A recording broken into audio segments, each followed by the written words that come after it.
Salut les jaunines, c'est Loïc, j'espère que vous allez bien. Aujourd'hui on se retrouve pour parler de One Punch Man. Et plus précisément dans cette vidéo, on va essayer de s'intéresser à la source du pouvoir de Saitama. On va essayer de comprendre d'où lui vient cette force surnaturelle et je vais vous présenter toutes les théories que j'ai sur le sujet. Donc avant ça, si c'est pas déjà le cas, je t'invite à t'abonner, à activer la cloche de notification pour pas louper les prochaines vidéos. Je vous invite également à aller rejoindre le serveur Discord, One Punch Man FR, un serveur uniquement centré sur l'univers de One Punch Man. Et comme d'hab les amis, envoyez-moi toute votre force et on est parti.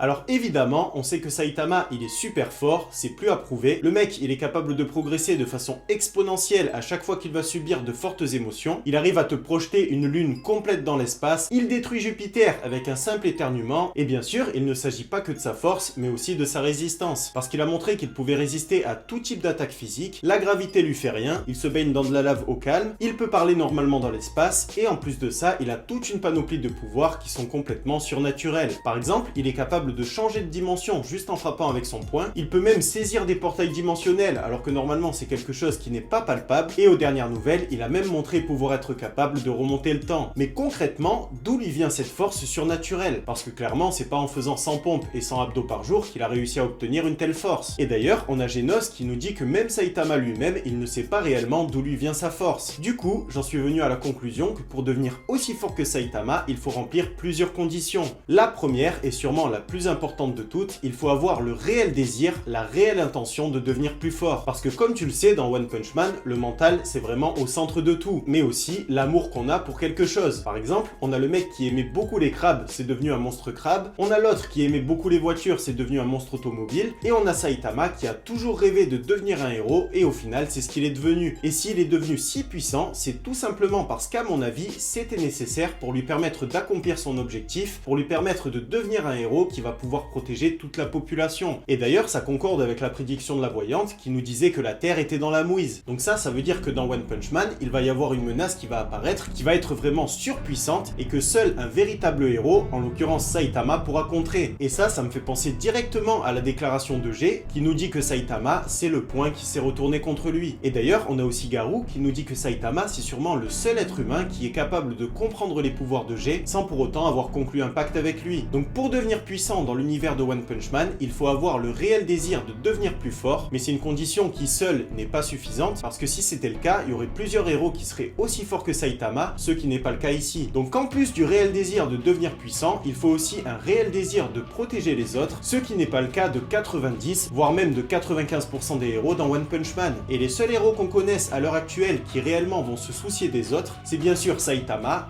Blast et Tatsumaki. Blast et Tatsumaki qui sont vraiment super puissants, mais qui sont encore à des années-lumière de Saitama. Et bien sûr, on a aussi Roulette Rider. Et Roulette Rider, c'est la preuve par excellence que dans One Punch Man, avoir le simple désir de protéger les autres, ce n'est pas suffisant pour devenir plus fort. Et juste avoir le désir de devenir plus fort et le désir de protéger les autres, ça ne suffit pas non plus parce que sinon, Blast, il serait aussi fort que Saitama. Du coup, il y a encore d'autres conditions et à mon avis, l'une d'entre elles, c'est de concrétiser cette envie et ce besoin de devenir plus fort par un entraînement qui va nous faire dépasser nos limites. Et je sais que pour la plupart, vous vous dites que l'entraînement de Saitama, il est vraiment tout pourri, parce que le mec en faisant 100 pompes par jour, 100 abdos, 10 km de course, il va devenir l'être le plus puissant de la planète. Mais au final, si tu regardes bien, c'était un entraînement qui était parfaitement adapté à Saitama. Et je te rappelle que Saitama, il a continué à faire des pompes alors même que ses os craquaient et que ses muscles se déchiraient. Le mec, il s'est entraîné tellement dur qu'il en a perdu ses cheveux et c'était un sacrifice que de toute façon, il était prêt à faire. Et je suis quasiment sûr à 100% que si Black Brilliant ou un autre héros de classe S faisait l'entraînement de Saitama, il ne deviendrait jamais aussi fort que lui. Tout simplement parce que c'est un entraînement qui ne serait pas adapté à leur force et qu'il ne leur permettrait pas de supprimer leurs limiteurs. Et d'ailleurs, pour le moment, le seul personnage dans One Punch Man, hormis Saitama, qui a supprimé ses limiteurs, c'est Garou. Et Garou, si tu regardes bien, il répond à toutes les conditions que j'ai énumérées depuis le début. Déjà, depuis toujours, il a le réel désir de devenir plus fort. Ensuite, on sait qu'il veut devenir plus fort pour pouvoir régler une injustice, pour que le monde devienne plus équitable, et donc dans un sens pour le bien commun. Et surtout, son entraînement à Garou, ça a été d'affronter des adversaires qui étaient de plus en plus fort et surtout qui était à chaque fois beaucoup plus fort que lui. Et à chaque fois tu le vois, le mec il se fait tabasser, il prend des grosses raclées, il est vraiment à la limite de mourir, mais à chaque fois il revient encore plus puissant qu'avant. Notons aussi qu'il a été mis KO plusieurs fois par Saitama, ce qui peut-être a pu déclencher quelque chose chez lui. Mais pourtant, même Garou, pour pouvoir devenir temporairement aussi fort que Saitama, il a dû conclure un pacte avec G. Donc ça veut dire que même toutes ces conditions réunies, elles ne suffisent pas pour devenir aussi fort que Saitama. Et du coup, ça veut dire qu'il y a forcément au moins une autre condition, une autre chose qu'il faut faire pour pouvoir devenir plus fort. Et pour moi, ce quelque chose, c'est tout simplement une prise de conscience, un choc, quelque chose qui nous pousse à abandonner tout ce qui nous rattache à l'être humain et qui va nous faire trafiquer la réalité et devenir beaucoup plus puissant que ce qu'on peut réellement atteindre. Je te donne un exemple avec Saitama qui avait commencé son entraînement depuis 300 jours et qui commençait à devenir plus fort, mais franchement, à côté de ce qu'il est devenu aujourd'hui, c'est juste le jour et la nuit. En gros, à l'époque, il commençait juste à avoir la force de quelqu'un qui s'entraîne tous les jours. Et en plus de ça, à cause de son entraînement, il avait des douleurs vraiment insupportables dans tout le corps. C'est là qu'il a rencontré un ennemi qui était plus fort que lui, qu'il s'est fait blesser et qu'il a pris conscience qu'il y avait quelque chose qui n'allait pas. Et que malgré tous ses entraînements, s'il ne modifiait pas quelque chose chez lui, il n'allait pas réussir à devenir plus fort. Et c'est là qu'il a décidé, et du moins c'est comme ça que je l'ai compris, de renoncer définitivement à sa condition d'humain, de devenir autre chose, quelque chose qui n'est pas un monstre, qui n'est pas un humain, qui est quelque chose que lui seul a réussi à atteindre. Et c'est pour ça qu'à ce moment-là, son regard a changé, qu'il n'a plus ressenti aucune douleur, qu'il est devenu surpuissant et qu'il a vaincu très facilement le monstre qui pourtant le surpassait quelques secondes avant. Et par la suite, il a perdu ses cheveux et ses émotions, deux caractéristiques qui sont bien propres aux humains. Et d'ailleurs, contre Garou, il a enfin ressenti de très fortes émotions qui lui ont rappelé son côté humain. Et à mon avis, c'est pour ça qu'il a pu progresser de manière exponentielle. Parce que d'un côté, il avait obtenu cette force en renonçant à son côté humain, mais d'un autre, il a pu l'amplifier en rajoutant des émotions comme la colère, la tristesse, qui vont rendre un être humain beaucoup plus fort qu'il ne l'est d'habitude. Après, bien sûr, t'as des explications qui sont beaucoup plus simples, comme le pensent par exemple certains membres du Discord, qui se disent juste qu'en fait, c'est une blague de One et de Murata, qui veulent rendre Saitama invincible, alors qu'il n'y a aucune raison apparente derrière tout ça. Après, bien sûr, t'as aussi la théorie des limiteurs. T'en as certains qui pensent que G, il a donné une partie de ses pouvoirs inconsciemment à Saitama, et t'en as d'autres, comme Dragon, qui pensent que Saitama a ingurgité le fils de G parce qu'il se trouvait dans une frite que Saitama a mangé. Et tu sais quoi, en vrai, connaissant One Punch Man, ça m'étonnerait même pas. Donc voilà pour cette vidéo, j'espère qu'elle vous a plu. J'aimerais avoir vos avis dans les commentaires, dites-moi à votre avis comment ça se fait que Saitama il est devenu aussi puissant que ça. Pensez à aller rejoindre le Discord, je vous mettrai le lien en description, comme ça vous pourrez nous donner vos avis sur la question. Et de mon côté, je vous dis à très vite pour une nouvelle vidéo,